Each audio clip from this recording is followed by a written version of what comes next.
I get it. When you first start thinking about home birth, the very first question that pops into your head might be, is this really safe? It's a fair question, and it's one every mom deserves to have answered honestly. The truth is, the media often paints home birth as risky or reckless, full of scary stories that make your heart pound and your mind race. But what if I told you that those headlines don't tell the whole story? What if the reality is much more nuanced? When we look at the research, actual studies from trusted organizations like the World Health Organization, the American College of Nurse Midwives, and respected universities, the data shows that for healthy, low risk pregnancies, planned home birth with a qualified midwife is just as safe as hospital birth.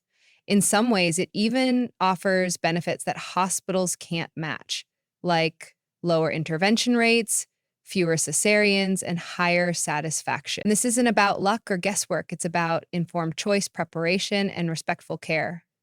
So if you're feeling scared or uncertain, you're not alone. But you deserve to know the facts behind the fear, because when you're fully informed, you can make the best decision for you and your baby. Let's dive deeper into the research because numbers don't lie, even if the headlines sometimes do. One of the most comprehensive studies on home birth safety was published in the Journal of Midwifery and Women's Health, which analyzed thousands of planned home births attended by certified midwives.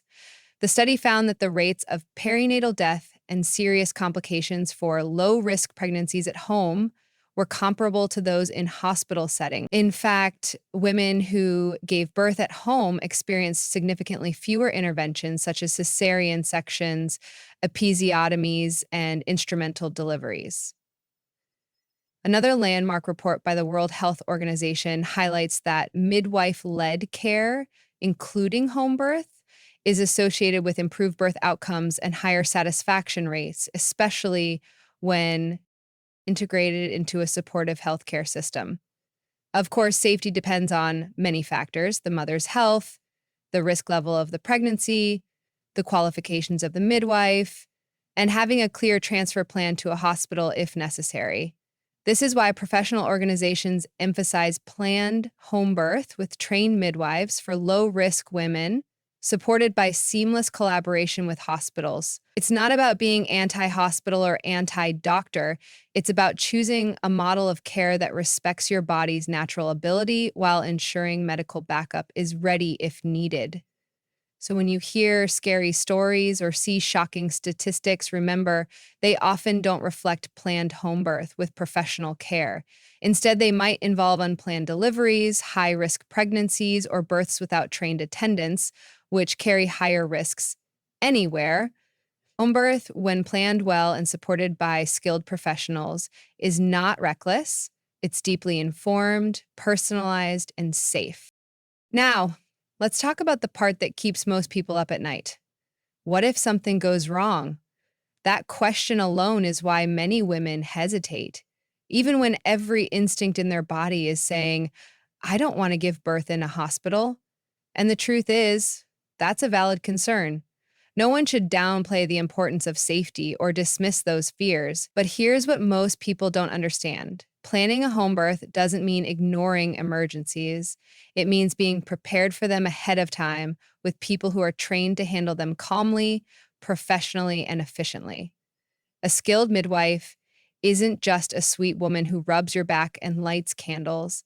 She's a medically trained provider who monitors you and your baby closely throughout labor, with the tools and knowledge to detect when something is deviating from normal.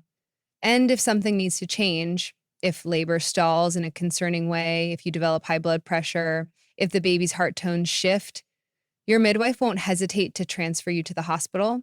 And because you planned your birth responsibly, you'll already have a transfer plan in place. In fact, most transfers from home to hospital are not emergencies. They're proactive, cautious, and safe, often for things like prolonged labor, needing rest, or wanting pain relief. A planned transfer is not a failure. It's a smart, supported decision made with clarity.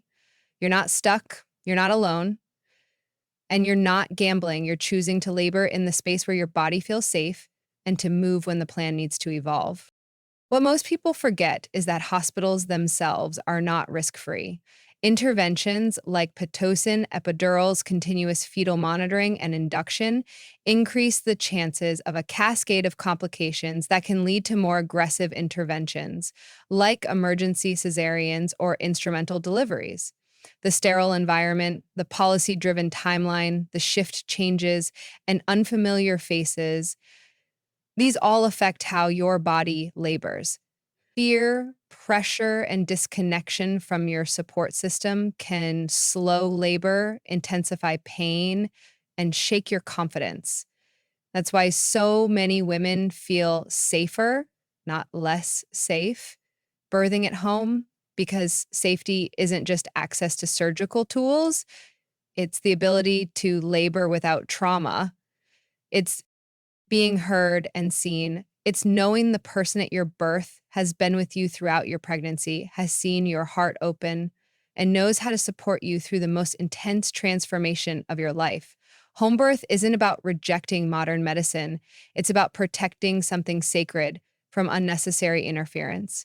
And when you're truly informed about the research, the risks, and the realities, what once seemed scary starts to feel like exactly what it is: a powerful, supported, intentional choice. The kind of choice that not only welcomes your baby into the world, but welcomes you into motherhood with strength, trust, and peace.